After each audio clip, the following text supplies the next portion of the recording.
The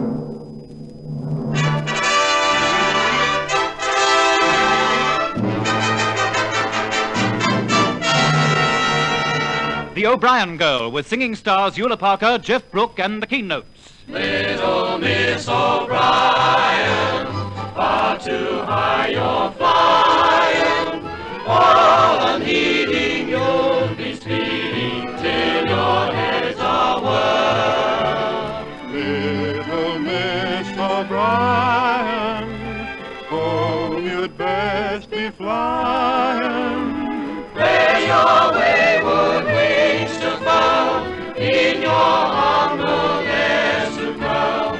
Just a plain O'Brien girl, just a plain O'Brien girl.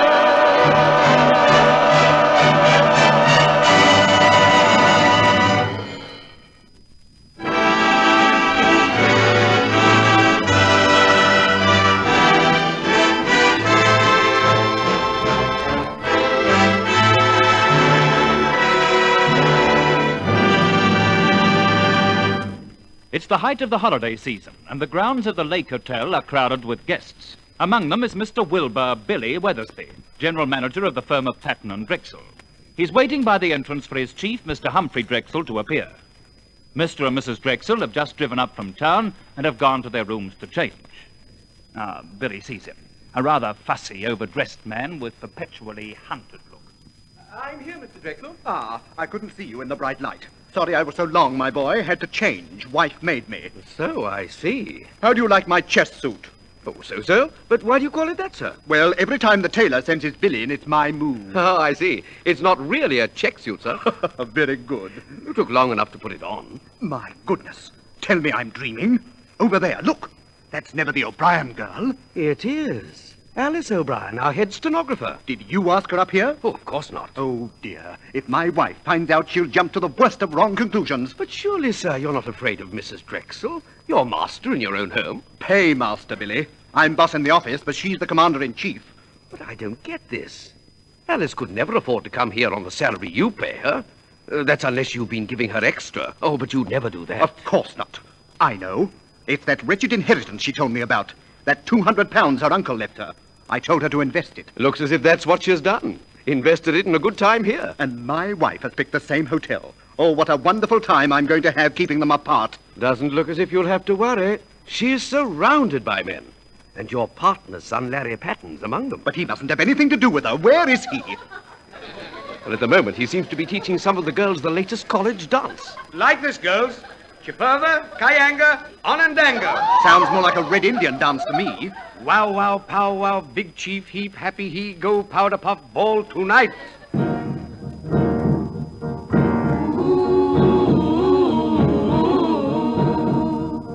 Big chief, now no more powwow about the teepee gray.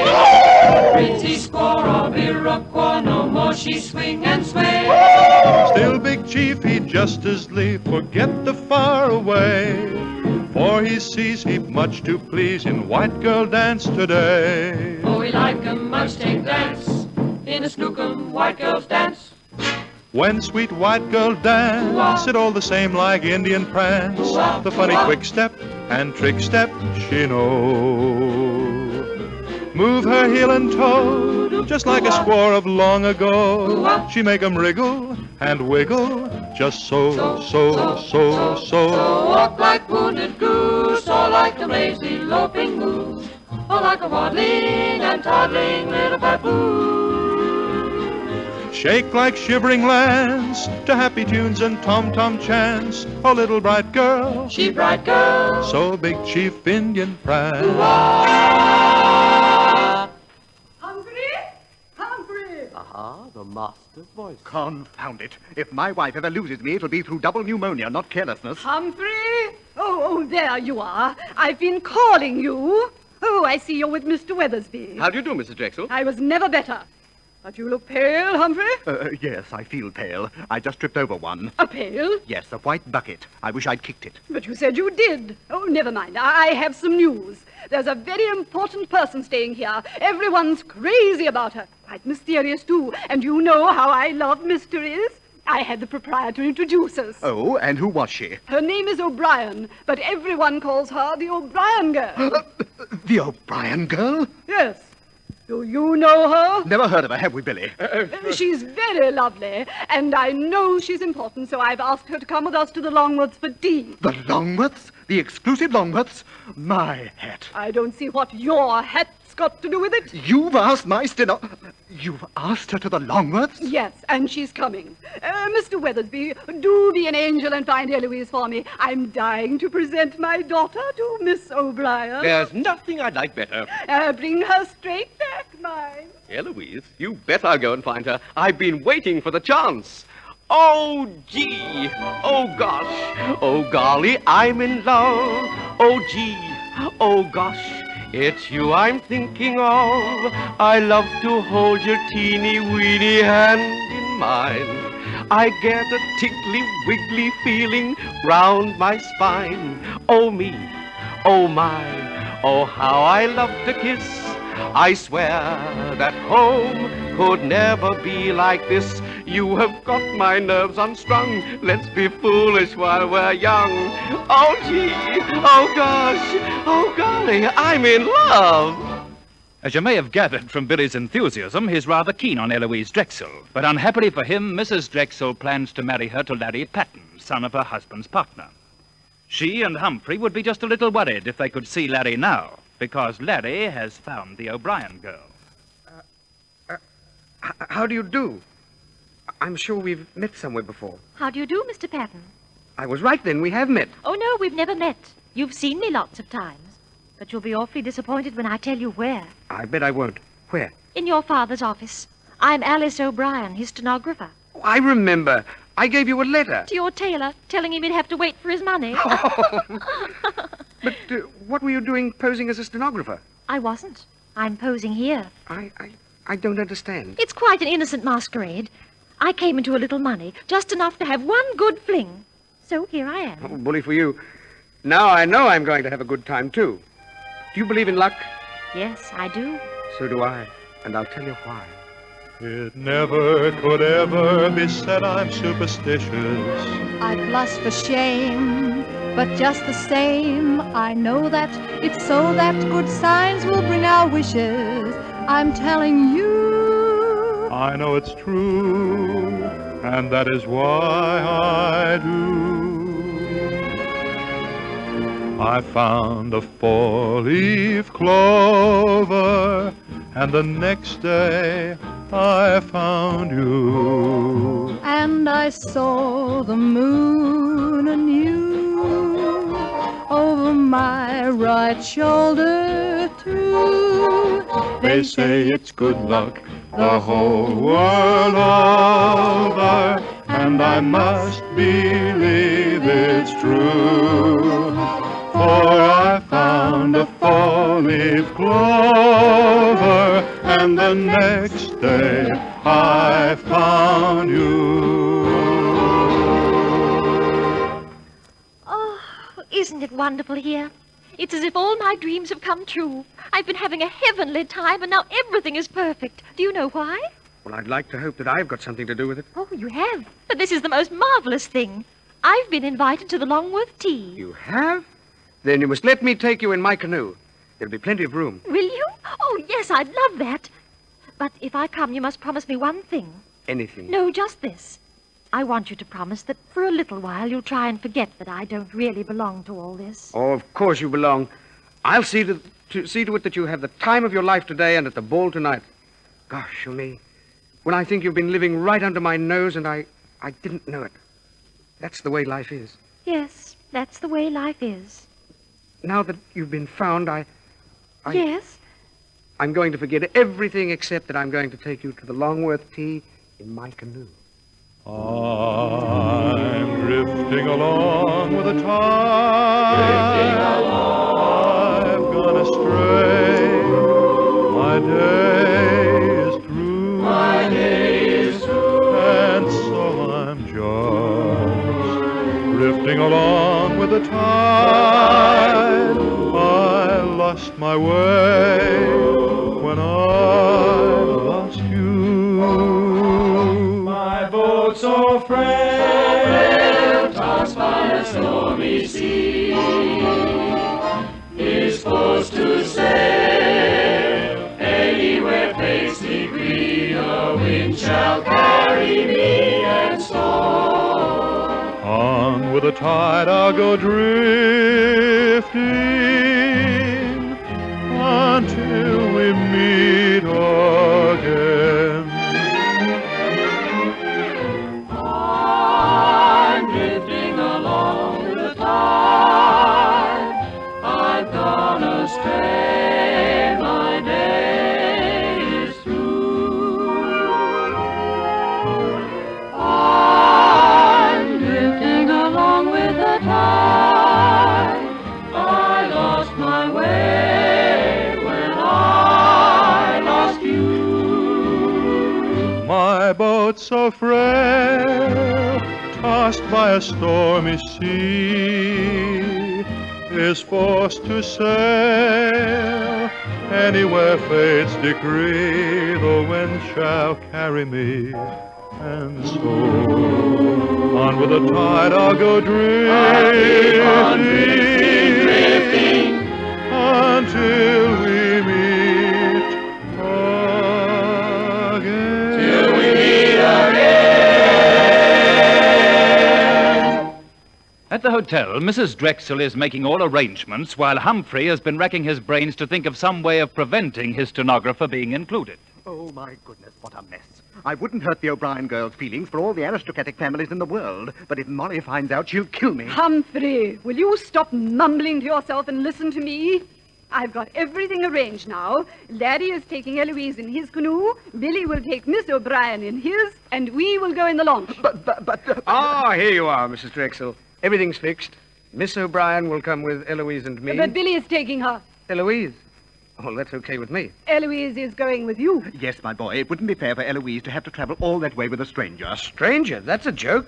I've just found out who Miss O'Brien is. Oh, I hope he steps on his tonsils. Billy, stop him quick. Yes, old man, you don't understand. Oh, come, Billy, you know who Miss O'Brien is. Laryngitis, just tease the boy. We don't know her, can't you understand? But she's your stenographer. Stenographer? Humphrey, is this the truth? I can explain everything, dear. You've let me invite an ordinary girl from your office as my guest to the Longworths? But Mrs. Drexel, shh, she's coming, she'll hear. Please, please, everyone. It's all right. I heard. And really and truly, I'm terribly sorry about everything. But you needn't worry, Mrs. Drexel. I won't embarrass you with my presence. Nothing in the world would make me accept the invitation now. Nothing. Oh, bully for you, kid. Humphrey, I wish to talk with you alone. How dare you allow me to be humiliated like this? I'm going out after her. No. Better let her be alone for a while. She's got her chin up. Did you see the smile on her face? Nothing will ever rub that off. Yes, I saw. Makes you think, doesn't it? Yes, that girl's got what it takes. Learn to smile, You must learn to smile. and the world's own smile will answer to your greeting.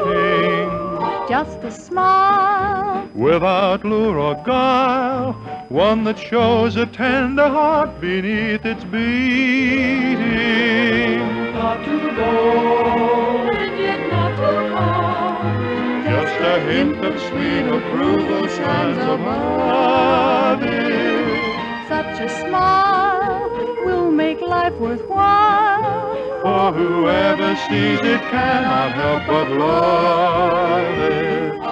Learn to smile, you must learn to smile. And the world's own smile will answer to your greeting. Just a smile. Without lure or guile, One that shows a tender heart beneath his beating. not too bold, And yet not too cold. Just a hint of sweet approval shines above him. Such a smile will make life worthwhile. For whoever sees it cannot help but love it. And so the curtain falls on Act 1 of The O'Brien Girl.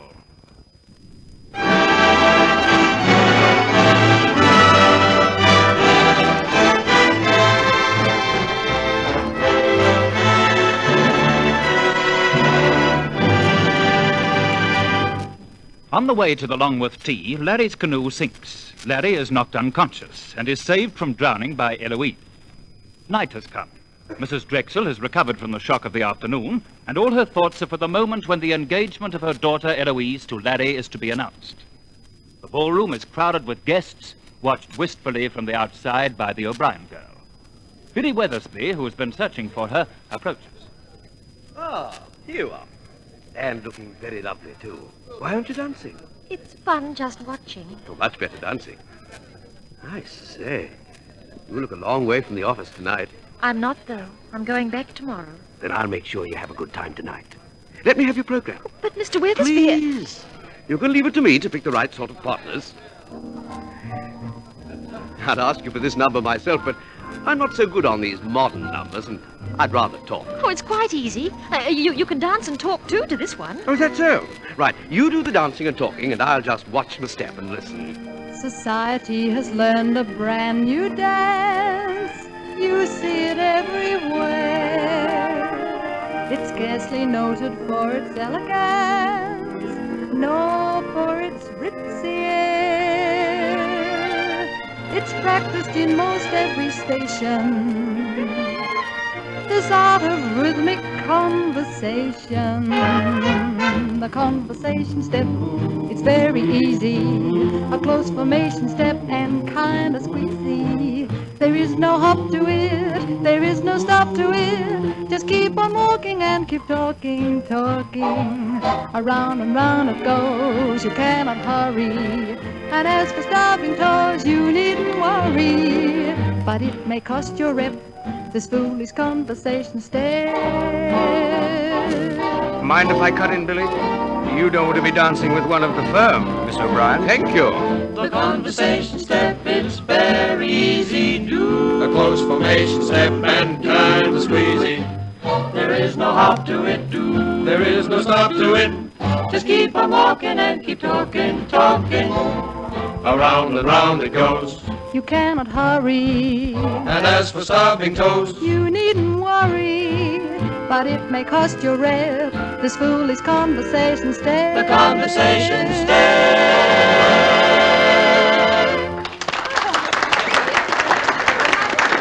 That was lovely. It was great. You look lovely. Thank you, sir. I believe I have to congratulate you. Well, I'm not so sure. If you mean my engagement... Well, anyhow, it hasn't been announced yet. I say, let's slip outside. I can't stand everyone staring at me. Because you're dancing with me? Very well, then. Of course not. It's not that at all. Sit here and I'll tell you. I want to tell you why I have to be engaged to Eloise. Because you love each other, I suppose. But we don't. Eloise is crazy about Billy, but Dad and Mr. Drexel, well, they're partners, you know. They want it, and I'm under a sort of obligation to Eloise. You mean because she saved you from drowning? Yes, that's what worries me. All the time I imagine people are saying, well, that's the fellow who was saved from drowning by a girl. But that's silly. You ought to be grateful. I'm not, though. It makes me feel such a prawn. Tell me, do you ever get blue? Often. I feel blue tonight because I go home tomorrow. Back to the little desk where I belong. You don't. You belong here. Oh, no. That was only a dream. There once was a plain little working maid whose head was a harbor of dreams. And while she was working, fine plans she made and thought of most wonderful schemes. Her name was O'Brien, which meant, you see, her dreaming, of course, she must try to find what the answer of life would be. And this was the old world's reply. Little Miss O'Brien, far too high you're flying, all unheeding you've been speeding till your head's a whirl. Little Miss O'Brien, home you'd best be flying. There your wayward wings to furl, in your humble nest to curl, just a plain O'Brien girl, just a plain O'Brien girl. Humphrey, I just saw Larry dancing with that O'Brien girl. It's disgraceful. He should dance with no one but Eloise tonight. Oh, let the poor boy have his last run off the chain. Nonsense. I've never heard of such a thing. Has the press photographer arrived? Yes, he's in the bar, taking some schnapps. Some snaps. What of? My dear, he's taking a little gin. A black one here at my ball? And you've let him take her picture? No, a pink one. A pink gin, a drink. Oh, you've given me such a turn. Now, does he know what to do? I want him on the floor to take the happy couple when the engagement is announced. Yes, my dear. And goodness, there's Eloise dancing with Billy Weathersby again. Hasn't that girl any sense? Now, my dear, she's probably having her last fling, too. You go and cut in at once. Yes, my dear, that's if I can get a word in edgeways. I'm just wild about Billy, and Billy's wild about me. The heavenly blisses of his kisses fill me with ecstasy. He's sweet, just like chocolate candy, and like the honey from a bee. Oh, I'm just wild about Billy, and he's just wild about, cannot do without, he's just wild about me. Papa Drexel dutifully cuts in when he gets a chance, but not before Billy has learned what he wants to know. Eloise loves him, not Larry. But unless Larry can be cured of his inferiority complex, he'll never assert himself. Larry must be made to feel heroic. But how? Billy tells Alice his idea. Well, you see, if we can make Larry feel that he's a hero, he'll tell Pa Drexel to go jump in the lake. But how? I've told the photographer to be just outside in 10 minutes' time. I want you to walk out wearing this yellow wrap. Now, don't be afraid of what happens. Oh, what will happen? Oh, it'll be just a joke, but I bribed old Joe, that harmless Indian from the reservation, to pretend to kidnap the girl wearing this. You'll scream. I'll have Larry standing by. He'll rush out and save you. Pop goes the flashlight. And the picture will be in every paper tomorrow. And Larry will be a hero. Will you do it? I'll do anything for Larry. That's the girl. Now, when you see me wave my hanky, walk to the door. I'll leave this yellow wrap on the chair there. It's Eloise's, but she won't mind. Put it on, walk out, and be ready to scream. I'm almost ready to scream now. I feel so nervous. Not you. Not our O'Brien girl. You just leave everything to Uncle Bill. But... No buts. Yes, that's all very well, but... No buts, I say. There are many things in life so hard to understand. How high is up, for instance, do you know? And why night falls but does not break, day breaks but does not fall. And when a match goes out, where does it go? We clipped and sent a coupon to a monthly magazine. We got a book that's plain as it can be. For these and other questions nobody ever asks, the answer is on page 103. It's the whichness of the whatness and the whereness of the who that has always been so difficult to me. And you must admit the whole thing is ridiculously simple, as well as simply ridiculous, see? Don't forget it, or remember to forget that you forgot. It will save you lots of trouble if you do. Just get this in your head and you will have it in a nutshell. It's the whichness of the whatness and the whereness of the who. Everything is ready, and Billy's plan is ready to go. The Indian and the photographer are waiting. Billy's about to give the signal to Alice, but Eloise sees her wrap on the chair, picks it up, and before Billy can stop her, walks outside.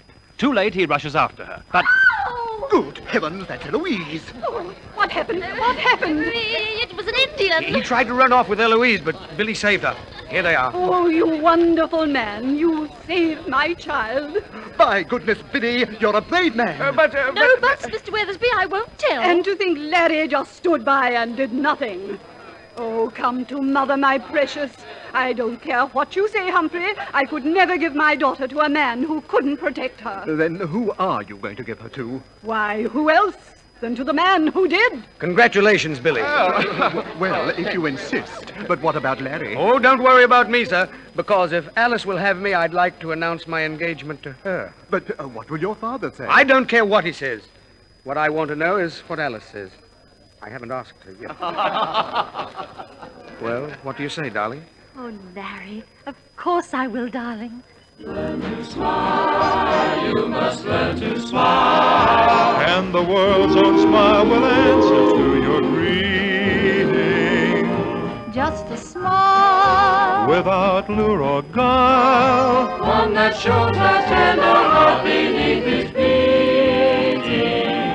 Not too bold. And yet not too cold. Just a hint of sweet approval shines upon it. Such a smile will make life worthwhile. For whoever sees it cannot help but cry.